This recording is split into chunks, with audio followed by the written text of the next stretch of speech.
Sudbury, bonjour vous toutes et tous qui me suivez.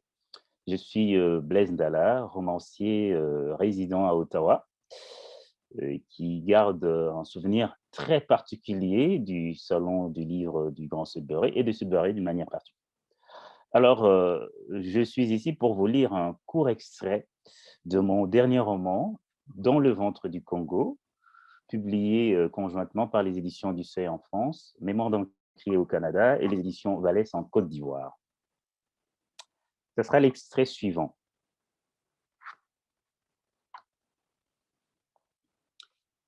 Fils et filles tirés de la côte de l'honneur, envers et contre tout, notre sang depuis toujours nous conjure de donner des gages à une prédestination remontant aux origines du royaume Kuba.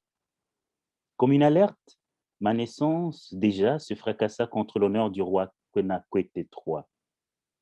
Je suis né de la première de ses 16 épouses comme ton père, la seule princesse du sein de ma mère. Sortie du ventre de la reine-mère, non pas tête la première comme tous les enfants du monde, mais les pieds par devant. C'était une période de turbulence. Mon oncle, le prince Osako, venait de se porter volontaire auprès de Bulamatari, contre l'avis de tous. De son propre gré, ce Malabar qui aurait pu terrasser un rhinocéros d'une chiquenaude avait choisi d'aller combattre les Allemands sous des cieux dont ses aïeux n'avaient jamais entendu parler. Si en Europe, ceux que l'on appelait les nazis en faisaient voir de toutes les couleurs à leurs contemporains, chez nous, Bulamatari mettait tout sens dessus-dessous. De royaumes vacillaient, d'autres disparaissaient purement et simplement après une longue agonie faite d'outrages et de vexations. Les princes, avant de rejoindre les mobilisés et de prendre le chemin des tranchées, étaient allés voir le roi. Il lui avait déclaré que les Africains avaient de toute manière perdu la seule bataille qui vaille, celle qui faisait se tenir debout, la bataille de l'honneur.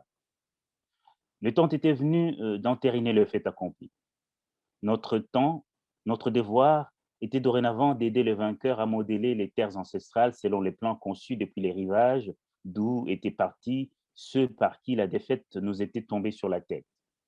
Explorateurs rompus dans l'art de négocier, missionnaires détecteurs d'esprits maléfiques et autres trafiquants amoureux de l'ivoire et de l'artisanat.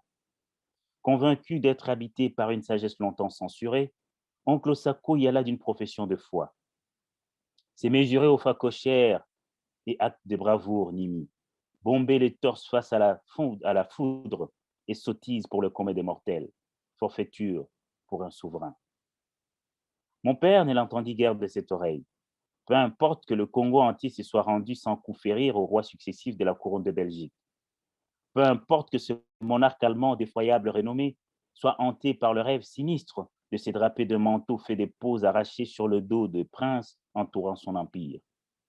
Le roi des Bakuba voulait tenir tête, à sa manière, faire du royaume hérité de ses aïeux un îlot de fierté au cœur de la province du Kasaï, continuer à se soumettre aux lois de l'administration coloniale sans renoncer à sa dignité, veiller à ce que ses sujets payent leur dû à Bulamatari, mais qu'en échange, ces derniers les traitent selon les règles millénaires de la justice divine qu'ils savaient supérieures à celles des mortels.